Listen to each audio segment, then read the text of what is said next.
తెల్లవారుజాము 4 గంటలకు లేచి అభిషేకం చేయడానికి వెళ్ళేవారు. అన్ని ఏర్పాట్లు జరిగి ఉండేవి. అభిషేకం చేసి చిన్న గ్లాస్తో తీర్థం తెచ్చి అమ్మ పంచం దగ్గర పెట్టి వెళ్ళిపోయేవారు. Every minute ప్రషస్. ఆయన నడుస్తూ 10 అడుగులు 5 అయ్యేటప్పటికి విజయనరసింహంకి వెళ్ళేవారు. అప్పటికి 100 మంది నుంచి ఉండేవారు తెల్లవారకట్ట ఊళ్ళ నుంచి వచ్చి. రాత్రి 10 వరకు ఆయన పేషెంట్స్ని చూసి ఇంటికి వచ్చి అమ్మ మంచం మీద కూర్చుని అమ్మ చెయ్యి ఇలా పట్టుకుని, ఏమ్మా ఇవాళ నీ కోడలు బొబ్బట్లో నేను తినవా? ఏం తింటాను రా, షుగర్ భయం. నీకెందుకమ్మా నేను ఉండగా, తిను ఓ బొబ్బట్టు పట్టరావే అని 2 ముక్కలు అమ్మకి పెట్టి, అమ్మ నేను వేస్తాను కదా ట్యాబ్లెట్ అని ఓ ట్యాబ్లెట్ వేసి అమ్మతో 4 మాటలు మాట్లాడి పక్క పక్క పక్క పక్క నవ్వి పడుకుంటే, నేను ఒకసారి వాళ్ళ ఇంటికి వెడితే వాళ్ళ అమ్మగారు అన్నారు నాతో, నాయన శరీరంలో ఓపికండి బతికాను అనుకుంటున్నావా?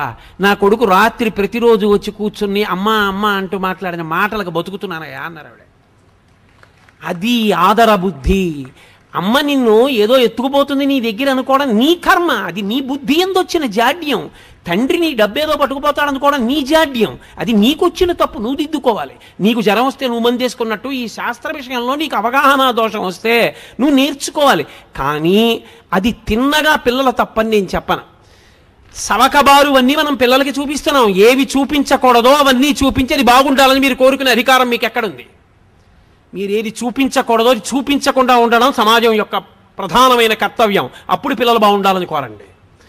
అయినా ఇంకా పిల్లలు బాగుంటున్నారంటే వాళ్ళది గొప్పతనం.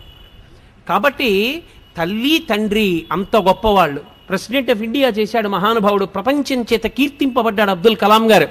వింగ్స్ ఆఫ్ ఫైర్ రాసుకుని ప్రిఫేస్లో రాసుకున్నాడు, అమ్మ ఒకనాడు నేను రామేశ్వరంలో ఆకలితో ఉండి చదువుకుంటూ నీ దగ్గరికి వచ్చి చపాతీ పెట్టమంటే 2వ ప్రపంచ యుద్ధంలో గోధుమలు దొరకని రోజుల్లో నువ్వు నాకు వేడివేడిగా పొయ్యి మీద వేసి నా కడుపు నిండడానికి నువ్వు తినడం మానేసి నువ్వు పెట్టినటువంటి గోధుమ రొట్టెల వలన కలిగిన రక్తం చేత పొందినటువంటి ప్రేరణతో ఈ దేశ రక్షణ కొరకు ఉపగ్రహములను నిర్మించి భారత రాష్ట్రపతి అనిపించుకున్న ఈ అబ్దుల్ కలాం ఏదో ఒకనాడు ఈ శరీరాన్ని విడిచిపెట్టి నువ్వు ఉన్న చోటికొచ్చి నీ పాదములకు నమస్కరిస్తాడమ్మా, నీ పాదములకు ఈ పుస్తకం అంకితం అని రాసుకున్నారు.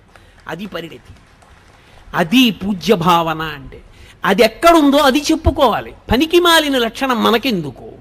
కాబట్టి ఆ విషయంలో నీ బుద్ధి యందు వైక్లభ్యం కలిగితే శాస్త్రం తెలుసుకున్న పెద్దలను అడుగు తప్ప. దోషం తల్లి నిన్నేదో చేసేస్తుంది, తండ్రి నిన్నేదో చేసేస్తాడు, నువ్వు 5 రూపాయలు సంపాదించగానే తల్లిదండ్రుల పట్ల పెడభావన కలుగుతుంది అనుకుంటే అది ఆ వ్యక్తి యందు దోషం ఏర్పడిందని గుర్తు.